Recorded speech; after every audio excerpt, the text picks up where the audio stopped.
لا يبوح الورد باحتياجه للماء، إما أن يسقى أو يموت بهدوء. هناك قلوب لن تحبك مهما أكرمتها، وقلوب لن تكرهك مهما أوجعتها. أفضل من يدافع عنك في غيابك أخلاقك. كل ملك عظيم كان طفلا باكيا، وكل بناية عظيمة كانت مجرد خريطة. ليس المهم من أنت اليوم، المهم من ستكون غدا. القلوب الرقيقة مظلومة دائما، لأنها أسرع من يفتح الأبواب. من لا يتعلم الماضي لن يرحمه مستقبله. إذا رأيت إنسانا عشق الوحدة فاعلم أنه تحمل أكثر من اللازم.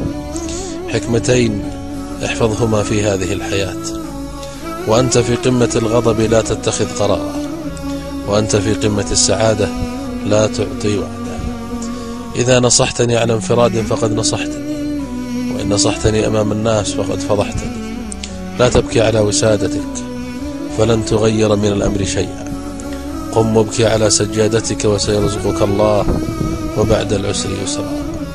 تنفس بلا إله إلا الله، وعاتب نفسك بأستغفر الله، وتألم بيا الله لك الحمد، وتعجب بسبحان الله، وافرح بالصلاة والسلام على رسول الله، واحزن بإنا لله وإنا إليه راجعون، واكسر سم عينك بما شاء الله لا قوة إلا بالله، وابدأ بسم الله، واختم بالحمد لله. أسأل الله أن يرضى عني وعنكم، أليس بعد الرضا إلا الجنة.